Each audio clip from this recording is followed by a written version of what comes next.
गेल्याच महिन्यामध्ये उपवासाच्या दिवसामध्ये मी या वचनावर 13 तारखेला ज्यावेळेस संदेश देऊन आलो त्याच्यानंतर मी कतारला आलो आणि 18-21 तारखेला आमच्या मंडळीचे पालकसाहेबांचा मला फोन आला, रणजित ब्रदर तुम्ही प्रभूच्या वचनातून झालं, तुम्ही मंडळीला काय बोलता काय? मी म्हणलं नाही पालकसाहेब, का काय झालं? काय नाही, दोघं लागले तिने सांगितलं की रणजित वचनातून मंडळीला खूप बोलले. म्हणलं पालकसाहेब, ही जी पुलपीठ आहे, हे पुलपीट कुणाला टोमणा मारण्यासाठी किंवा कुणाला उद्देशून बोलण्यासाठी किंवा कुणाला तर राग करण्यासाठी हे पुलपीट नाही. हे जे पुलपीट आहे ते फक्त देवाच्या वाचनासाठी, देवाचा गौरव करण्यासाठी, त्याची स्तुती करण्यासाठी. पालकसाहेब काय बोलले? त्याच्यानंतर देवाची कृपा काय आहे माहिती का? काही दिवसांत म्हणजे त्या आठवड्यातच 21/22 देवाचे महान सेवक मायकल बुडणूक साहेब यांचा संदेश आमच्या मंडळीमध्ये होता. नेमकं त्या महान भक्तांनी दुसऱ्या दिवशी या सब्जेक्टवर संदेश दिला आणि सगळ्यांना तो संदेश आवडला. सांगायचं तात्पर्य काय माहिती, विषय जो आहे, काही लोकांचा स्वभाव आहे की तो संदेश देवाचं वचन म्हणून ऐकले, ते वक्ता संदेश काय बोलतो हे बघण्यापेक्षा तिने चेहरा वापरला आणि चेहरा बघून ठरवलं की संदेश कसा आहे, काय आहे. ही जो पुलपीठ आहे, मी म्हणून नेहमी आहे ना, कोणत्याही मंडळीने जात असताना देवाच्या वचनातून बोलत असताना ही गोष्ट मी कायम सांगतो. कारण मी जवळजवळ 4-5 जिल्ह्याचं सेक्रेटरी म्हणून काम करतोय, भरपूर अशा मंडळीमध्ये जातो. पण मी ज्या वेळेला माझ्या घरातून बाहेर पडतो आणि त्या मंडळीमध्ये देवाच्या वचनातून पडण्यासाठी जातो, त्यावेळेला मी जिथं माझं बूट काढतो ना तिथं माझं पद ठेवतोय. माझ्या बुटाजवळ माझं सेक्रेटरी पद ठेवतो. कारण काय, व्यासपीठ एखाद्या पदासाठी नाही, हे व्यासपीठ मोठेपणा दाखवण्यासाठी नाही. मी तुम्हाला एक सांगतो की कोणाकोणाचा विश्वास आहे की येशू मेला आणि कोणाकोणाचा विश्वास आहे की येशू पुनरुत्थित झाला. येशू पुनरुत्थित झाला, पुनरुत्थित होण्यासाठी त्याला मरण गरजेचं,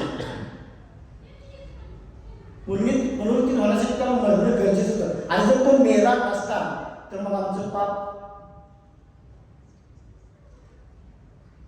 तो मेला म्हणून तर आमचं पाप हे झालं, आमच्या पापासाठीच तो मेला ना. आणि तो पुनरुत्थित का झाला? मला तर काय वाटतं, पुनरुत्थित का झाला? कदाचित आमच्या न्यायासाठी झाला असं. प्रत्येक जणांचे विजन काय माहित नाही मला, पण मला तर वाटतं की कारण पहिला तो आमच्या पापासाठी गेला, त्यानं सगळंच म्हणजे सहन केलं आमच्यासाठी. कुठंपर्यंत तो माफ करणार, कुठंपर्यंत क्षमा, म्हणजे मग क्षमा हे करणारच तो.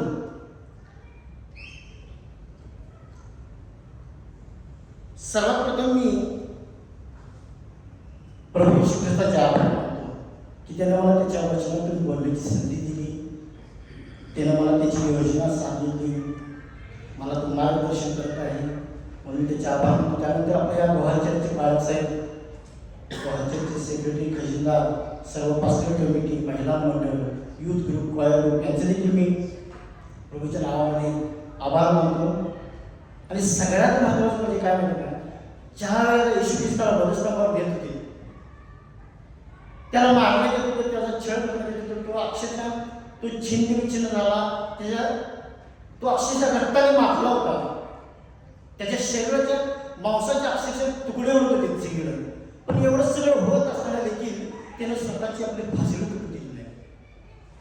आणि फासळी म्हणजे त्याची वधू, आणि ती वधू म्हणजे ही मंडळी, जी मंडळी आज माझ्या समोर बसले आहे, त्या मंडळीचे देखील मी अगदी मनापासून आभार मानतो की तुम्ही सुद्धा मला प्रभूच्या वचनातून बोलण्याची संधी देत आहात आणि मला सहन करणार आहात. आपला सर्वांचा देखील आभार मानतो. आपण प्रार्थना करूया.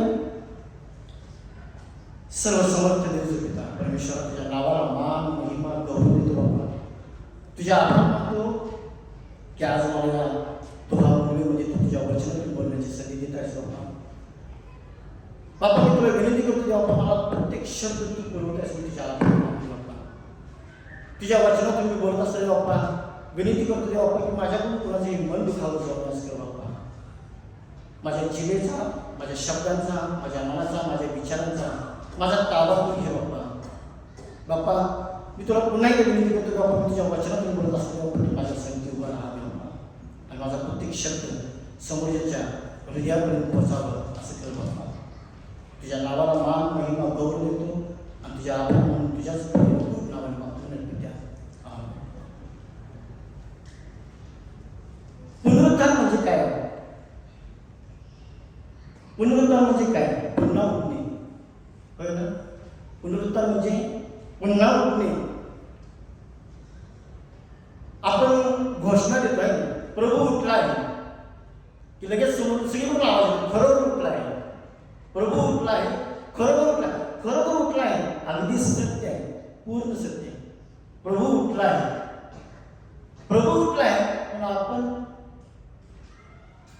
आम्ही उठलो आहोत, आमचा आत्मा उठला आहे का? आमच्या आत्म्याचं पुनरुत्थान झालं आहे का? आम्ही उठलो आहोत. प्रियानो, मला तुम्हाला फक्त एवढं सांगायचं की आपल्या आत्म्याचं पुनरुत्थान व्हायला पाहिजे. आणि ज्यावेळी समजा आपल्या आत्म्याचं पुनरुत्थान होत असेल, ज्यावेळी आपला आत्मा उठत असेल, ज्यावेळी ह्या गोष्टी होत असतील, त्यावेळी सगळ्यात पहिला काय होतं माहिती? एखादा आत्मा ख्रिस्ताकडे जात असेल, एखादा आत्मा पुनरुत्थित होत असेल, एखाद्या आत्माचं परिवर्तन होत असेल तर सगळ्यात पहिला काय होतं माहिती? मत्तई याचा 28 अध्याय 11 ते 12 11 ते 12 मत्तई याचा 28 अध्याय.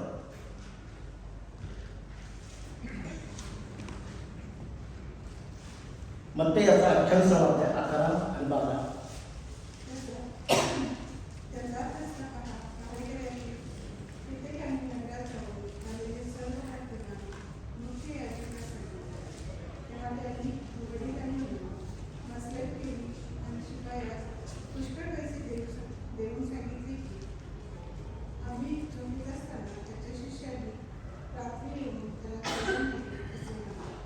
काय केले त्यांनी? मसलत केली म्हटलं त्यांनी. प्रभूच्या पुनरुत्थानाच्या वेळी काय केली त्यांनी? मसलत केली म्हणजे. मसलत म्हणजे काय म्हणतो का? कट कारस्थान. मसलत म्हणजे काय? कट कारस्थान. पैसे देऊन वगैरे त्या वचनातील भाग तो नंतर जाईल, तो भाग नंतर जाईल. पण आपलं कसं आहे, आपण बसल्या बसल्या इथं मसलत आहे. पैसे देणे घेण्याचा तो भाग नाहीच आहे. बसल्या बसल्या मसलत तयार होते. मग तुम्ही कुठं पण असा, घरात, रानात, वाड्यावर, वस्तीवर, जगाच्या कानाकोपऱ्यामध्ये तुम्ही कुठं का असणार, अगदी देवाच्या पवित्र मंदिरात का असणार, पण तिथं नक्की मसलत केली जाते. अहो, येशूला त्यावेळी त्या लोकांनी सोडलं नाही. त्याच्या पुनरुत्थानाबद्दल त्यावेळी मसलत करण्यात आली होती. पैसे देणारे आणि पैसे घेणारे देखील त्यांनी येशूला सोडलं नाही. मग इथं तर आपल्या आत्म्याचं पुनरुत्थान होणार आहे.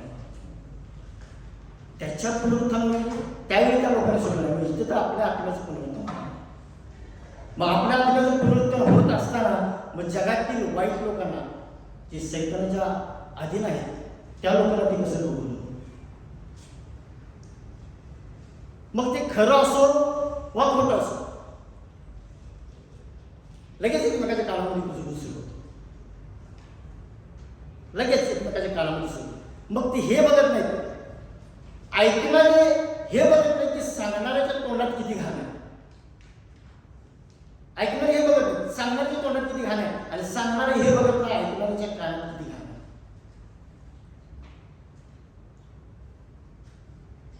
मगाशी तुम्ही सांगितले आपल्याला कुणाला असं वाटतं की कुणाला बोलत आहे, किंवा मगाशी तुम्ही सांगितले कुणाला उद्देशून वगैरे काही नाही, कुणाला टोमणं वगैरे काही नाही. हे जगातील प्रत्येक व्यक्तीसाठी, माझ्यासाठी सुद्धा एक नाव आहे, माझ्यासाठी सुद्धा बाबा. कारण का माहिती का, आपल्याला भरपूर गोष्टी शास्त्र समजावून सांगतात. इपिस्करस पत्र 6 अध्याय 12 वचन काढलं. एपिस्करास पत्र 6 अध्याय 12 वचन.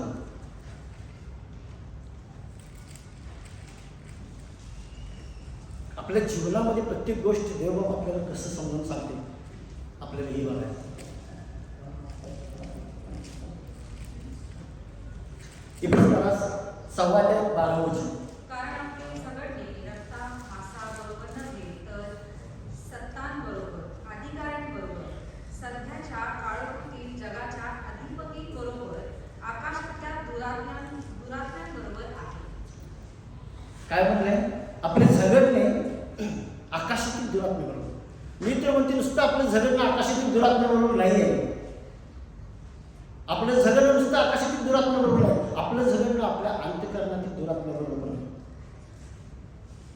नुसतं आकाशातील दुरात्म्याबरोबर नाही. आपलं झगडणं आपल्या अंतःकरणातील दुरात्म्याबरोबर आपलं झगडणं.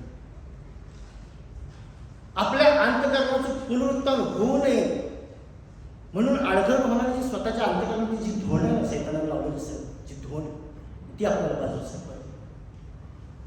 सैतानाने जी आपल्या अंतःकरणासमोर लावलेली धोरण आहे ती आपल्याला बाजूला सरकवायची. दुरात्मा म्हणजे भूत वगैरे हे सोडून द्या. माझ्या मते दुरात्मे म्हणजे आपल्या अंतःकरणामध्ये असणारी जी कट, कारस्थान, निंदा, नामस्ती, लवाडी, चोरी, व्यभिचार, सगळ्यात महत्वाची म्हणजे चाळी. ही धोरण आपल्याला दूर करायचं. आपल्याला आपल्या आत्म्याचं पुनरुत्थान करायचं. प्रियानो, आपल्याला स्वतःला विचारायचं आहे, माझ्या हृदयात माझा प्रभू उठला आहे का? आपल्याला विचारायचं आहे, माझ्या हृदयात माझा प्रभू उठला आहे का? माझ्या हृदयात माझ्या प्रभूचं पुनरुत्थान झालं आहे का? माझा प्रभू माझ्या हृदयात उठला आहे का? हे समजून घेणं आपल्याला खूप गरजेचं आहे. हे समजून घेणं आपल्याला खूप गरजेचं आहे. आपल्याला स्वतःलाही विचारायचं आहे. आणि आपल्याला आपल्या आत्म्याचं पुनरुत्थान झालं नाही तर आपल्या ख्रिस्ती जीवनाचा उलगडा आपल्याला कधीच होणार नाही. जर आपल्या आत्म्याचं पुनरुत्थान होत नसेल तर आपल्या ख्रिस्ती जीवनाचा उलगडा आपल्याला कधीच होणार नाही. आपल्या रोजच्या दैनंदिन जीवनामध्ये जर ही गोष्ट आपल्याला समजत नसेल, आपल्या रोजच्या वागण्यामध्ये जर आपल्याला ही गोष्ट समजत नसेल, आपल्याला जर आपल्या या पवित्र मंदिरामध्ये जर आपल्याला ही गोष्ट समजत नसेल, तर माझं इथे येऊन तुम्हाला सांगणं, तुमचं तिथं बसून ऐकणं, किंवा तुम्ही तिथनं इथे येऊन प्रभूच्या वचनातनं सांगणं आणि माझं तिथं बसून ऐकणं सगळं व्यर्थ व्यर्थ आणि व्यर्थ आहे. जर आपल्याला ही गोष्ट समजत नसेल तर मग ते कसं माहिती का? त्या सैतानानं आपल्याला विनामूल्य विना पैशाने विकत घेतले असे राहत असं होईल. त्या क्रूसावर येशूला खेळलं, त्याला मारलं, त्याला छिन्न विच्छिन्न केलं. तो मेला पण तो पुन्हा पुनरुत्थान झाला. आहे ना? तो मेला तो पुन्हा पुनरुत्थान झाला. मग आपल्याही आत्म्याचा छळ होणार आहे, आपलाही आत्मा छिन्न विच्छिन्न होणार आहे, आपल्याही आत्म्याला मारलं जाणार आहे. काठीने हाताने वगैरे नाही बरं, कृतीने, वागण्याने, बोलण्याने आपल्याही आत्म्याचा छळ होणार आहे, आपल्याही आत्म्याला मारलं जाणार आहे, तोही छिन्न विच्छिन्न होणार आहे. पण कधी माहिती काय? जर त्यानं ख्रिस्ताला स्वीकारलं नसलं तर तोही म्हणून. पण जर त्या ख्रिस्ताला आपण आपल्या हृदयामध्ये घेतलं, त्या ख्रिस्ताला जर आपण स्वीकारलं तर आपला आत्मा पुनरुत्थित झाल्याशिवाय राहणार नाही. जर आपण ख्रिस्ताला स्वीकारलं तर आपला आत्मा पुनरुत्थित झाल्याशिवाय राहणार नाही. कारण मत्तई 28 तारखेला सांगते, आम्ही झोपेत असताना त्याच्या शिष्याने येऊन त्याला रात्री चोरून नेलं असं म्हणा. आता त्यावेळेची परिस्थिती सगळ्यांना माहिती, शिष्य कुठे होते आणि कशासाठी हे करण्यात आलं आणि काय सांगण्यात आलं होतं सगळ्यांना माहिती. पण मला काय म्हणायचं, मला सांगा इथे शिष्य कोण आहे? आता आपल्यामध्ये माझा शिष्य, माझ्या आत्म्याचा शिष्य तुम्ही, तुमच्या आत्म्याचा शिष्य मी आहे. त्या सिच्युएशन प्रमाणे सांगतोय मी. समजा माझ्या आत्म्याचे शिष्य तुम्ही आणि तुमच्या आत्म्याचे शिष्य मी. पण जे कट करणारे किंवा हे करणारे लोकांबद्दल आपण तुम्हाला सांगतो. त्यांच्यामध्ये कसं माहिती काय, ते आपणच एकमेकावर ढकलतो. माझा आत्मा तू नेलास, तुझा आत्मा मी नेला. म्हणजे एखादा आत्मा त्याचं जर परिवर्तन होत असेल तर त्याला आठवण. आपणच एकमेकाचा आत्मा ख्रिस्ताकडे जाऊ देतो. जरा का आत्मा बदल त्याला दिसला, हे सगळं मी त्याला पण विषय बोलते बरं का. जरा का आत्मा बदल त्याला दिसला, जरा का आत्मा ख्रिस्ताकडे जाताना दिसला, जरा का आत्म्याचं पुनरुत्थान होताना दिसलं, असं जरा जरी दिसलं की लगेच बसते पंगत, लगेच पंगत बसते. ह्यो होय, ती होय, ह्यो असा ती तशी, हे असा ती तसं, लगेच पंगत बसते, लगेच पंगत बसते. तो आत्मा ख्रिस्ताकडे जाऊ नये म्हणून लगेच कट, कारस्थान, निंदा, नालस्ती सगळ्यात महत्वाचं चालू होती म्हणजे चाळी. सगळ्यात महत्वाचं चालू होती ती म्हणजे चाळी. आणि चाळी काय आहे तिचा परिणाम काय, तुम्हाला मी उदाहरण देतो. एका शाळेमध्ये ना शिक्षक आहे ना, वर्गामध्ये 2 गट करतो. एक ग्रुप करतो तो मध्यस्थीचा, दुसरा ग्रुप करतो तो कट, कारस्थान, निंदा, चाळीचा. आणि एका मुलाला विचारतो की बाबा तू कोणत्या ग्रुपमध्ये जाणार आहेस, तर तू मुलगा म्हणतो सर मी मध्यस्थीच्या ग्रुपमध्ये जाणार. का रे? नाही सर मला मध्यस्थी करायला खूप आवडतं, मला लागलेली भांडण मिटवायला खूप आवडतं, तुटलेले संसार मला एकत्र करायला खूप आवडतं. सर मला चांगलं जे आहे ते करायला मला खूप आवडतं, मला मध्यस्थीच्या ग्रुपमध्ये पाठवा. सर म्हणतात ठीक आहे, त्याला मध्यस्थीच्या ग्रुपमध्ये पाठवतात. आता दुसरं कोण आहे का, तरी हातात नाही बोलतो. सर त्याला बोलवतात, त्याला विचारतो तू कोणत्या ग्रुपमध्ये जाणार? सर मला पण मध्यस्थीच्या ग्रुपमध्ये जायचं. सर म्हणतात अरे ऑलरेडी तिथे एक जण गेला आहे, तर तू कशाला तिकडे चालस, तू दुसऱ्या ग्रुपमध्ये जा, कारण मला रिपोर्ट तुमच्याकडून घ्यायचं आहे. नाही सर मला पण मध्यस्थीच्या ग्रुपमध्ये जायचं, मला जे पाहिजे ते मला करायचं आहे, मला जे पाहिजे ते मला करायचं आहे, कारण माझ्या स्वभावात ते आहे, माझ्या रक्तात ते आहे. सर मला प्लीज मध्यस्थीच्या ग्रुपमध्ये पाठवा. सरांनी त्याला मध्यस्थीच्या ग्रुपमध्ये पाठवलं. काही दिवसांनी त्या दोघांना बोलवलं आणि दोघांचं रिपोर्टिंग घेत असताना पहिल्या मुलाला विचारलं की बाबा सांग तू काय काय केलंस. तर सर तुम्ही मला जे सांगितलं ते मी केलं, पण माझ्याकडून 100% झालं नाही, 30-40% माझ्याकडून काम झालं. तर काय नाही सर मी मध्यस्थी केली, काही घराची भांडण लागली होती ती मी मिटवली, काही संसार तुटली होती ती मी एकत्र केली, काही ठिकाणी मी चांगलं केलं, पण काही दिवसानंतर ती पुन्हा वेगवेगळं झाली, ते संसार पुन्हा तुटली, ती भांडणं परत लागली. तर सर मला क्षमा करा, माझ्याकडून पूर्ण काम झालं. सर म्हणतो ठीक आहे. दुसऱ्या मुलाला म्हणतो तू काय केलं? सर तुम्ही जे मला काम केलं तुम्ही 100% पूर्ण केलं, 100% पूर्ण केलं. मी जे ठरवलं ते सगळं केलं. मी सांगितलं ना तुम्हाला माझा स्वभावच ते आहे, जे मी ठरवते ते मी करते, माझ्या रक्तातच ते आहे. त्या मुलाचा सत्कार केला जातो, त्याला क्लासमध्ये बसवलं. थोड्या दिवसानंतर त्या शाळेमध्ये सगळा गोंधळ चालू होतो, सगळे पालक लोक दंगा करायला लागतात आणि त्या सरांना बोलायला लागतात की तुम्ही असं का केलं, तुम्ही असं कसा खेळ चालू केला आहे. सर म्हणतात काय झालं ते काय झालं मला सांगा तुम्ही. थांबा त्या दोन्ही मुलांना बोलवतो. दोन्ही मुलांना बोलवण्यात आलं. पहिल्याला विचारलं हा मुलगा काय, नाही हा नाही. दुसऱ्या मुलाला समोर आलेल्या बघितलं तर सगळे पालक त्याच्या अंगावर जायचं होतं. मग सर आडवतात कसं काय झालं सांगा. मग त्या मुलाला विचारलं दुसऱ्या मुलाला बाबा तू असं काय केलं की हे सगळे लोक. तर काय नाही सर मी तुम्हाला पहिलं सांगितलं, मी जे ठरवते ते मला केल्याशिवाय जमत नाही, कारण माझा स्वभाव तेच आहे, माझ्या रक्तातच ते. ज्या मुलाला जिथं भांडणं मिटली मी तिथे जाऊन भांडण लावतो, ह्या मुलाला जिथं संसार एकत्र गेलो तिथे संसार मी तोडलो, याने जिथं चांगलं गेलं होतं तिथे मी जाऊन वाईट केलं. सरांना राग होतो, सर त्याला मारतात आणि सर काय करतात त्याला शाळेत काढतात. पण हा पहिला बोलणार काय म्हणतो सर एकदा माझ्यासाठी त्या माझ्या माफ करा, मी त्याच्यासाठी मध्यस्थी करतो, त्याला क्षमा करा.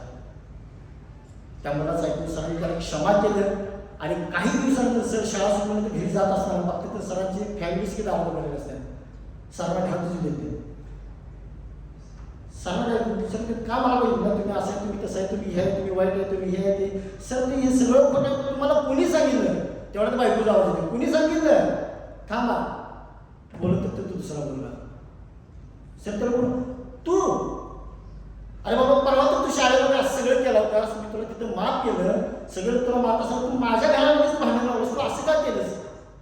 माझ्या स्वभावातच ते आहे, माझ्या रक्तातच ते आहे. मी तुम्हाला पहिलं सांगितलं, मी जे ठरवून दिलं सांगण्याचं तात्पर्य त्यामध्ये की असे हे जे लोक आहेत हे कोणाचे नसतात, ते स्वभावानं आंधळे झालेले असतात, ते कोणाचेच नसतात. भांडण लावणं, चाळी करणं हेच त्यांचं दैवत असतं. त्यांचं दैवत दुसरं काय नसतं बघा, त्यांचं दैवत हेच असते. पण हे लोक एक गोष्ट काय विसरतात माहिती का?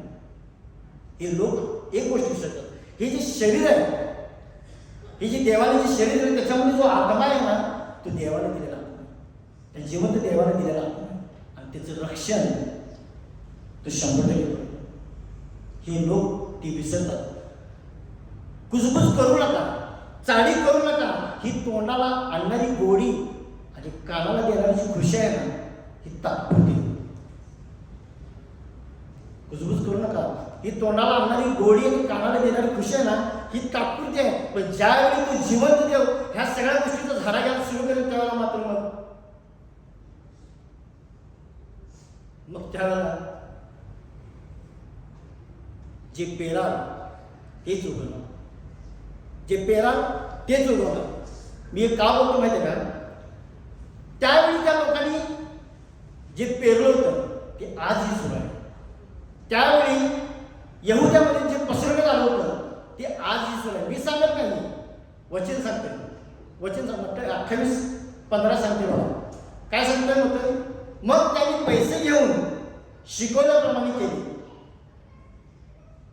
ही जी गोष्ट यहुद्यामध्ये पसरवण्यात आली होती ती आजपर्यंत चालू आहे. म्हणून मी सांगत आहे की त्यावेळी पहिली गोष्ट आपण जे पेरू ते पिढ्यानपिढ्या चालू आहे. आता जर आपण काय पेरलं तर ती पिढ्यानपिढ्या चालू आहे. पण त्यावेळेस जर पेरलं तर ते आजपर्यंत चालू आहे. आणि आज आपण जर पेरलं तर ही पिढ्यानपिढ्या चालू आहे. आणि या पिढ्यांमध्ये कोण येते माहिती का? आपली मुलं बाळ येतात, त्यांचा नाश. या पिढ्यांमध्ये आपली मुलं बाळ येतात, त्यांचा नाश. प्रभू येशू मेला, त्याला पूर्ण झालं, तो पुन्हा पुनरुत्थित झाला. येशू मेला, त्याला पूर्ण झालं, तो पुन्हा पुनरुत्थित झाला. आपणही मरणार, आपल्यालाही मरणार, पण आपला आत्मा पुनरुत्थित झाला का हा प्रश्न मात्र काय नाही. हा प्रश्न आपल्याला काय नाही. आपला आत्मा पुनरुत्थित होणार का हा प्रश्न आपल्याला काय नाही.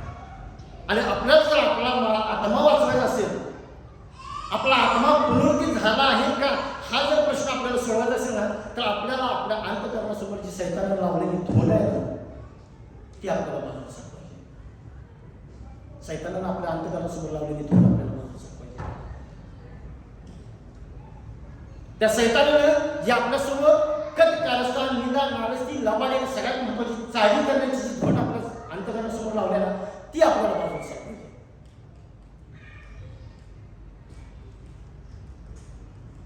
आणि ज्यावेळी ही धोड सरकेल त्यावेळी हे आपलं नश्वर शरीर येत असेल. ज्यावेळी ही धोड सरकेल ना त्यावेळेला आपलं हे नश्वर शरीर येत असेल, पण आपला आत्मा हा देवाबरोबर असेल, आपल्या जिवंत देवाबरोबर असेल.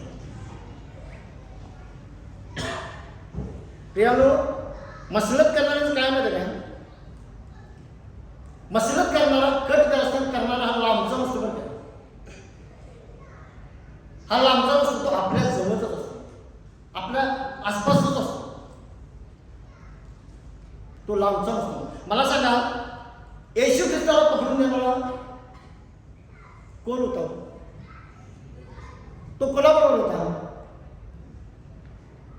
येशूच्या जवळच होता. 12 जणांपैकी एकच होता ना, आहे ना? मग मला सांगा, येशूला पकडून देताना असं झालंच काय की त्याच्या मनात आपण उपलब्ध पकडून दिलं, किंवा पकडण्याच्या मनात आलं त्यांनी सांगितलं पकडून दिलं, असं झालंच का? नाही. त्यावेळी कट करण्यात आला, कारस्थान करण्यात आला. सगळ्यात महत्त्वाचं म्हणजे त्यावेळी देखील चालू करण्यात आलं. कारण वचन सांगतो नाही, येशूला पकडून देण्याची तो संधी शोधत होता, है ना? तो चाली करत असो ना, आज नको, उद्या, आता नको, नंतर, असं असं, तसं तसं, है ना? त्यालाच तर सांगितलं ना येशूचं ठिकाण. त्यालाच सांगितलं ना येशूचं ठिकाण कुठं आहे किंवा काय आहे. मग मला सांगा, पैसे घेऊन येशूला पकडून देणं, मी तुम्हाला प्रश्न विचारतो बरं का, पैसे घेऊन येशूला पकडून देणं हे प्रेम आहे का चाल आहे? काय चाली आहे? मग मला सांगा, माझी तुम्हाला एक विनंती आहे, प्रियानो माझी विनंती आहे, आपला जो हात आहे तो हात योग्य व्यक्तीच्या हातामध्ये द्या. आपला जो हात आहे तो योग्य व्यक्तीच्या हातासमोर द्या. आपलं जी कान आहे ती योग्य व्यक्तीसमोर द्या. आपला हात योग्य व्यक्तीच्या हातामध्ये द्या, आपलं कान योग्य व्यक्तीसमोर द्या, आपली जीभ आहे ना ती योग्य शब्दासाठी वापरा. हात योग्य व्यक्तीच्या हातात देणं, कान योग्य व्यक्तीसमोर देणं, जीभ योग्य शब्दासाठी वापरणं. आपण जर ह्या सगळ्या गोष्टी केल्या ना तर आपल्याला चुकीच्या लोकांच्या हातापाया पडायची गरज नाही लागत. नाही लागत आपल्याला चुकीच्या लोकांच्या पाया पडायची वेळ येत नाही. पण आपण जर गट कारस्थान, निंदा, नालस्ती, लबाडी आणि सगळ्यात महत्वाचं जर चाली करत असू तर आपणच आपल्याला एक प्रश्न विचारा. आपण जर हे सगळं करत असेल तर आपणच आपल्याला एक प्रश्न विचारा, देवाला आपण ओळखतो का?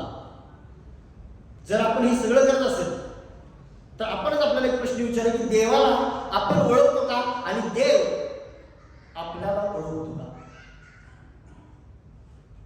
आपणच प्रश्न विचारला पाहिजे ना आपण.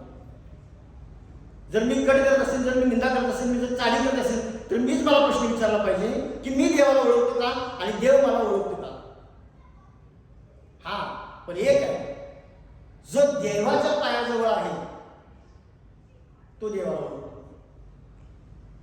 जो देवाच्या पायाजवळ आहे तो देवाला ओळखतो आणि ज्याच्या हृदयामध्ये देव आहे देव त्याला ओळखतो. जो देवाच्या पायाजवळ आहे तो देवाला ओळखतो आणि ज्याच्या हृदयामध्ये देव आहे देव त्याला ओळखतो.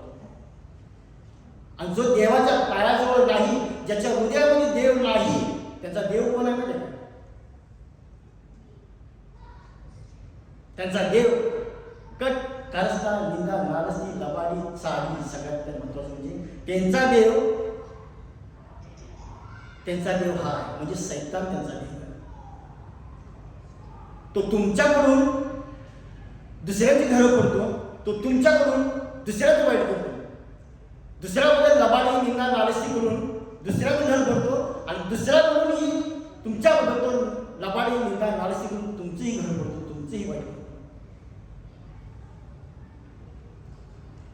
जसं सैतान तुमच्याकडून दुसऱ्याचं वाईट करतो तसं सैतान दुसऱ्याकडूनही तुमचं वाईट करतो. का माहिती का? सैतान का वापरतो? कारण तो सैतान आहे. तो सैतान आहे. तो सैतान होता, तो सैतान आहे आणि तो सैतानच राहणार. दयाळू नाही होत. तो सैतान आहे. तो दयाळू प्रभू नाही तुम्हाला माफ करण्यासाठी, तुमचं चांगलं करण्यासाठी. मग आपल्याला काय करायला पाहिजे? आपल्याला देवाच्या पायाजवळ जायला पाहिजे, आपल्याला प्रभूच्या पायाजवळ जायला पाहिजे, है ना? त्याला आपल्या हृदयात घ्यायला पाहिजे. आणि आपल्याला हे सगळं करत असताना आपल्याला तपासायला पाहिजे. आपणच आपल्याला तपासूया. कारण आता जे वचन आहे ते ह्याच्यासाठी त्याच्यासाठी नाही, सगळ्यांसाठी वचन आहे. वचन योएल 2:13 वाचायला. योएल 2:13. आपल्याला आपल्या प्रभूला आपल्या हृदयामध्ये घ्यायला. हा, आपणच आपल्याला तपासूया. आपली वस्त्रे नव्हे तर आपले हृदय फाडा आणि परमेश्वर तुमचा देव त्याच्याकडे वळा, कारण तो कृपाळू आणि उत्तम दयास्थ आहे. अरिष्ट आणल्याबरोबर त्याला वाईट वाटण्यासारखे आहे. आपली वस्त्रे नव्हे तर आपले हृदय फाडा. काय म्हणजे? आपली वस्त्रे नव्हे तर आपलं हृदय फाडा. आपण काय करतो माहिती? आपलं हृदय फाडण्याऐवजी त्या फाटलेल्या हृदयाची वापर करतो. आपलं हृदय फाडण्याऐवजी आपण त्या याला काय प्रार्थना म्हणायची? हे सेवक असा, तो सेवक तसा, हे असा, तो तसा. आपण काय करते त्या फाटलेलं हृदय, अहो त्यांच्या बाकीच्या गोष्टी बघण्यापेक्षा त्यांचं फाटलेलं हृदय बघा, त्याचं पश्चातापाने ना फाटलेलं हृदय बघा. त्यांच्या बाकीच्या गोष्टी बघू नका, त्याचं फाटलेलं पश्चातापानं फाटलेलं हृदय बघा. आपल्या अंगावरचा जर कपडा फाटला, आपलं वस्त्र फाटलं, तर आपण काय करतो? लगेच त्याला ठिगळ लावतोय, चांगलं स्टाईल दिसणं सगळं आहे ना, लगेच त्याला ठिगळ लावतो. पण हृदयाच काय, आपल्या हृदयाच काय, त्या फाटलेल्या हृदयाला ठिगळ नाही आहे, त्या पश्चातापानं फाटलेल्या हृदयाला ठिगळ नाही. त्याला वचनाचा लेप आहे, सुगंधी लेप वचनाचा. त्यांची माप नको, सुगंधी वचनाचा लेप आहे त्यांना. कटकारस्थान, निंदा, नालस्ती, लबाडी आणि सगळ्यात महत्वाची चाली करणारी जर पंगत दिसली तर त्यात जाऊ नका. अशी लोक जर दिसली तर त्यांच्यामध्ये जाऊ नका. मी एवढं सांगतो तुम्हाला, अशा लोकांपासून लांब राहा, अशा लोकांपासून लांब राहा. अशी 4 लोक जरी बसले दिसली तरी त्यांच्यापासून लांब राहा. कारण काय माहिती का, 4 लोकांचे 40 शब्द 400 घरं बनवतात. अशी 4 लोकांची चौकडी जरी बसली तरी अशा लोकांपासून लांब राहा. कारण 4 लोकांचे 40 शब्द 400 घरं बर्बाद करतात. फसू नका, कुसंगतीने नीती बिघडते. वचन सांगते आपल्याला काय की फसू नका. पहिले करत सांगते ना आपल्याला 15 अध्याय 33 वचन सांगते, फसू नका, कुसंगतीने नीती बिघडते. अशा लोकांपासून लांब राहा. बघा बायबलमधलं प्रत्येक वचन देवबाप आपल्याला वचनाद्वारे किती सुंदररीत्या समजून सांगतो. प्रत्येक गोष्ट आपल्याला समजावून सांगतो. त्या देवानं त्याचा एकुलता एक पुत्र ह्या कटकारस्थान, निंदा, नालस्तीसाठी नाही पाठवलेला, ह्यासाठी एकुलता एक पुत्र नाही पाठवलेला. एक शेर सांगतो तुम्हाला कि यहोवा ने आसमां से अपना नाम भेजा है, यहोवा ने आसमां से अपना नाम भेजा है, फरिश्तों के हाथों पैगाम भेजा है कि लूट लो जितनी लूटनी है नेकियां, नेकियां म्हणजे नेक काम, चांगल्या गोष्टी, कि लूट लो जितनी लूटनी है नेकियां, यहोवा ने अपना इकलौता पुत्र भेजा है. देवाने आमच्यासाठी काय केली माहिती आहे? ते आलेल्या एकुलता एक पुत्रानं आमच्यासाठी काय केली माहिती आहे? त्या आलेल्या एकुलत्या एक पुत्रानं आमच्यासाठी रक्त सांडलं. त्याने रक्त सांडून आमच्यासाठी भरपूर अशा चांगल्या गोष्टी केल्या, भरपूर अशा. त्या घ्या, त्या बघा. ज्या चांगल्या गोष्टी आहेत त्या घ्या, ज्या चांगल्या गोष्टी आहेत त्या बघा. अशा लोकांमध्ये बसा, अशा लोकांमध्ये बसा जिथं चांगले विचार आहेत. अशा लोकांमध्ये बसा जिथं चांगले विचार आहेत. अशा लोकांमध्ये बसा जिथं फक्त दुसऱ्यांबद्दल चांगलं करण्याची इच्छा आहे. अशा लोकांमध्ये बसा. अशा लोकांमध्ये बसा जिथं फक्त देवाच्या घरी जाण्याच्या गोष्टी होतील. अशा लोकांमध्ये बसा. अशा लोकांमध्ये बसा जिथं कट, कारस्थान, निंदा, नालस्ती, लबाडी, चोरी आणि सगळ्यात महत्वाची चाली नसून फक्त देवाच्या सुवार्थेच्या गोष्टी होतील. अशा लोकांमध्ये बसा. जिथं फक्त देवाच्या वचनाच्या गोष्टी होत्या अशा लोकांमध्ये बसा. पंगत कोणती बसली आहे ते पहिलं बघा.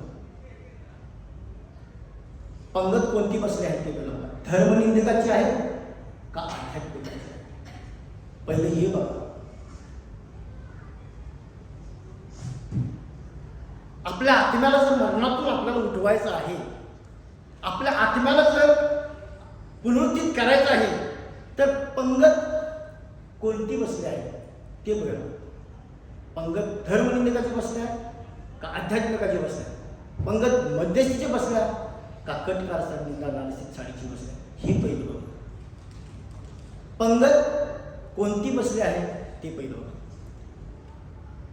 जेवणानंतर प्रत्येक जण आपण जेवतोय, जेवणानंतर आपल्या प्रत्येकाचं पोट भरतं. जेवणानंतर पोट भरतं, मन पण तृप्त काही नाही. पण चाडी करणाऱ्यांचं पोट कधी भरत नाही. चाडी करणाऱ्यांचं पोट कधी भरत नाही आणि चाडी ऐकणाऱ्यांचे कान कधी तृप्त होत नाही. कधी चाडी करणाऱ्यांचं कधी पोट भरत नाही, चाडी ऐकणाऱ्यांचे कान कधी तृप्त होत नाही. आपण काय करतो माहिती आहे का? आपण कचरा बाहेर टाकण्याऐवजी झाडू बाहेर टाकतो. स्वच्छ करणारी गोष्ट जी आहे तीच आपण बाहेर टाकतो. कचरा घरात तसाच ठेवतो. तसं सैतानानं आपल्या अंतःकरणामध्ये केलेला जो कचरा आहे, जो पाप आहे, सैतानानं आपल्या अंतःकरणामध्ये जो केलेला कचरा, जे पाप आहे, ते आपण बाहेर टाकण्याऐवजी आपण काय करतो? देवाचं पवित्र वचन बाहेर टाकतो. सैतानाचा कचरा, ते पाप आपण आपल्यामध्ये तसंच ठेवतो. उठलेला प्रभू माझ्या हृदयात आहे का? तो पुनरुत्थित प्रभू माझ्या हृदयात आहे का? असेल तरच माझा आत्मा पुनरुत्थित होतो. तो उठलेला प्रभू जर माझ्या हृदयात असेल, तो पुनरुत्थित प्रभू जर माझ्या हृदयात असेल, तरच माझा आत्मा पुनरुत्थित होतो. पेत्राने किती वेळा नाकारलं? 3 वेळा. पेत्रानं 3 वेळा नाकारलं. पण आपण काय करतो ना? आपण रोज आणि रोज नाकारतो. आपण रोज आणि रोज नाकारतो. कोंबडा आल्यापूर्वी पेत्रा मला तू 3 वेळा नाकारशील, तेवढा वेळ तू पेत्राकडे होता. कोंबडा आल्यापूर्वी पेत्रा मला तू 3 वेळा नाकारशील. पण आपण बसता उठता आपल्या त्या जिवंत देवाला नाकारतो. आपण बसता उठता त्या देवाविरुद्ध ऐकून आपण त्या देवाला नाकारतो. आपण बसता उठता त्या देवाविरुद्ध खुसबुस करून आपण देवाला नाकारतो. ज्याला सगळी लोक नावं ठेवतात त्याला तुम्ही नावं ठेवू नका. ज्याला सगळे लोक नावं ठेवतात त्याला तुम्ही नावं ठेवू नका. ऑलरेडी त्याला सगळी नावं ठेवत असतात. पण ज्याला कोणीच नावं ठेवत नाहीत, तुम्ही एकटंच नावं ठेवताय, त्यावेळी आपण आपल्या स्वतःकडे बघून समजून जायचं की आपण कोणत्या पंथीत आहोत. ज्याला कोणीच नावं ठेवत नाही पण आपण नावं ठेवतो, त्यावेळी आपण आपल्याकडे स्वतःकडे बघून ठरवायचं की आपण कोणत्या पंथीत आहोत. धर्मनिंदिकाच्या का आध्यात्मिकाच्या? आपण कोणत्या पंथीत आहोत हे आपण त्यावर ठरवलं.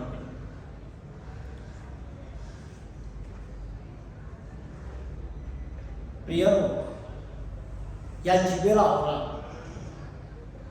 या जिभेला आवरा. शरीरातील सगळ्यात अमंगळ करणारा अवयव कुठला आहे? तर ही जीभ आहे. वचन काय सांगते? याकोबाचा 6वा अध्याय, त्या 3रा अध्याय 6वं वचन काय सांगते? हे जरा वचन जरा कोणतं मोठ्यानं वाचा. याकोबाचा 3रा अध्याय 6वं वचन मोठ्यानं वाचायचं आहे. आपल्या जिभेला आवरायचं आहे. शरीरातील सर्व याकोब 3रा ती अनितीचे गुण आहे. आपल्या अवयवात सर्व शरीर अमंगळ करणारा अवयव जीभ आहे. ती सृष्टीचे चक्र पेटवणारी आणि नरकाने पेटलेली असेल. काय म्हटलंय ते बघा. मगाशी मी तुम्हाला सांगितलं की बायबलमधलं प्रत्येक वचन, पवित्र शास्त्रामधलं प्रत्येक वचन, देवाचं प्रत्येक गोष्ट आपल्याला आहे ना एकदम असं काय म्हणतात सावध केलं. प्रत्येक गोष्टीमध्ये, प्रत्येक वचनामधून देवाला आपल्याला सावध केलं. काय म्हणलंय त्याने? जीभ आग आहे, आग. आणि आग कधीच कुणाचं चांगलं करत नाही. आग कधीच कुणाचं चांगलं नाही. आणि जर कुणाला वाटलं असेल आग चांगलं करते, त्याला घरात जाऊन एक काडीची काडीवर जरा हाताला लावून बघायचं. जर आग चांगलं करत असं वाटत असेल, आग कधी कुणाचं चांगलं करत नाही. आगच आहे. ते आणि तिचे भुवन म्हटले तिला, आणि तिचे भुवन या जिभेला आवरा. या जिभेला, या जिभेला आवरा. आपल्याला वाटत असेल की आपण दुसऱ्याबद्दल चाडी करून फक्त त्याचं वाईट करतो, त्याचं नुकसान करतो. आपल्याला वाटत असेल की आपण या जिभेनं एखाद्याबद्दल चाडी करून फक्त त्याचं वाईट आणि त्याचं नुकसान करतो. तसं नाही आहे. मुळात आपण आपलं स्वतःच वाईट करतो, आपलं स्वतःचं नुकसान करतो. आपण आपलं स्वतःच वाईट करतो. बघा, त्या जिभेनं स्वतःचं शरीर सोडलं नाही. या जिभेनं स्वतःचं शरीर सोडलं तर ती तुम्हाला मला इतरांना काय सोडणार? या जिभेनं स्वतःचं शरीर सोडलं काय? ती तुम्हाला मला आणि दुसऱ्याला कसं सोडणार? ती जरा इकडे जाऊन कुजबूज जरा तिकडे जाऊन कुजबूज जरा याच्या काळात कुजबूज जरा त्याच्या काळात कुजबूज. आज सगळ्यात महत्त्वाचं म्हणजे काय प्रॉब्लेम माहिती आहे का? या चाली करणाऱ्या जिभेला जिथं सगळ्यात जास्त चांगलं आहे, जिथं सगळ्यात जास्त चांगलं आहे तिथं जितकं होतं तेवढं वाईट करते.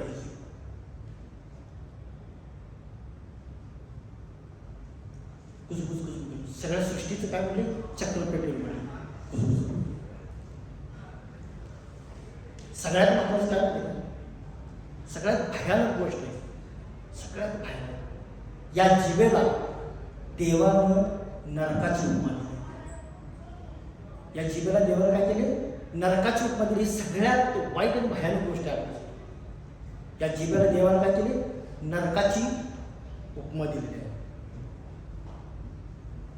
म्हणजे सैतानाचं राज्य म्हटलं होतं नरकानं तर काय शेवट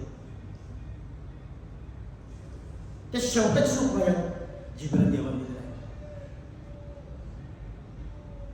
देवबाप का बोलते हे? देवबाप का बोलते? कुणासाठी बोलते? कशासाठी बोलते? का समजावून सांगतो या सगळ्या गोष्टी? का सांगते देवबाप आपल्याला या सगळ्या गोष्टी? सावध व्हा, सावध व्हा, सांभाळा स्वतःला, सांभाळा आपल्या परिवाराला, सांभाळा आपल्या मंडळीला. यासाठी देवबाप सांगतो आपल्याला सावध व्हा, सांभाळा.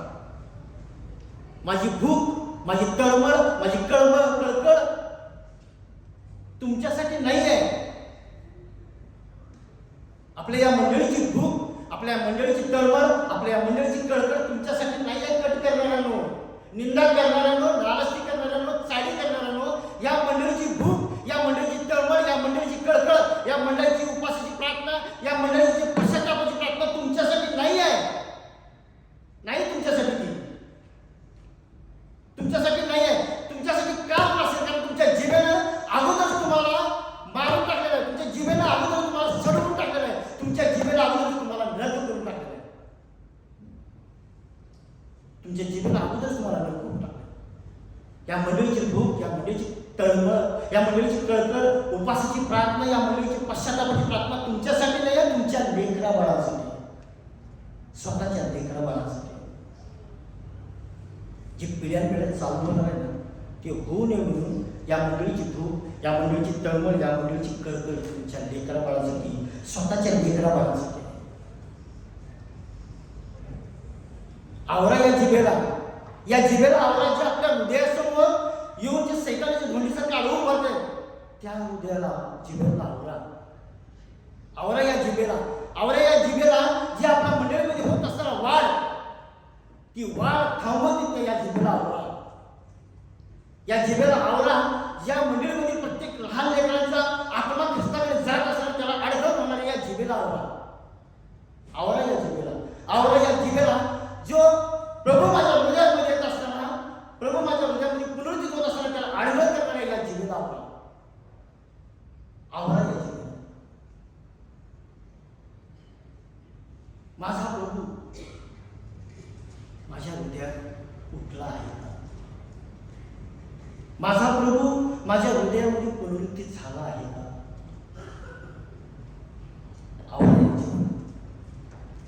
सांभाळा स्वतःला, सांभाळा आपल्या परिवाराला, सांभाळा आपल्या लेकरांना, सांभाळा आपल्या मंडळीला, सांभाळा. प्रार्थना करूया. धन्यवाद धन्यवाद धन्यवाद परमेश्वर. तुझ्या नावाला मान महिमा करून घेतो. तुझ्या आभार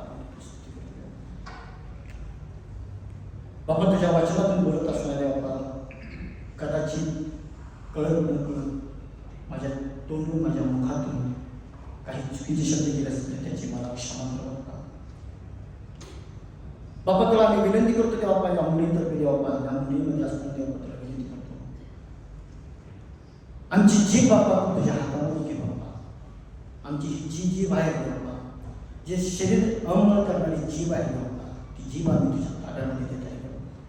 आमच्या या जिभेद्वारे बाबा आम्ही तुला विनंती करतो की बाबा आमच्या जिभेद्वारे चांगलं चांगलं तुझं गौरव असतं बाबा. आणि तिचे कुठे शब्द आमच्या जिभेमधून काढून टाका. आमच्या जिभेमध्ये बाबा फक्त तुझी सुवार्ता, तुझी स्तुती देऊ. तुझी प्रार्थना आमच्या जीवितात येते बाप्पा. तुला विनंती करतो बाप्पा, दोहा मंडळी मी तुझ्या हातामध्ये सोपत आहे बाप्पा. या मंडळीतील लहान लेकरं दे बाप्पा, मी तुझ्या हातामध्ये सोपत आहे बाप्पा. मी बघत आहे बाप्पा, या मंडळीचं कार्य या लहान लेकरांच्या द्वारे खूप वाढत आहे बाप्पा. ही मंडळी या लेकरांद्वारे खूप वाढत आहे बाप्पा. सैतानाचा ताबा मी तुझ्या हातामध्ये देत आहे बाप्पा. सैतानाची दांडी बाप्पा तू ठेचत आहे तुझ्या आभारामध्ये बाप्पा. पुन्हा एकदा बाप्पा आमच्या प्रत्येकाचा जीव, आत्मा, शरीर, विचार सर्व काही आम्ही तुझ्या हातामध्ये सोपत आहे बाप्पा. पुन्हा एकदा मी क्षमा मागतो बाप्पा. माझ्याकडून काही चुकीचे शब्द गेले असतील तर मला क्षमा कर बाप्पा. तुझ्याच प्रिय आणि गोड नावाने मागतो मला पित्या. आमीन. काही चुकलं असेल तर क्षमा असावी.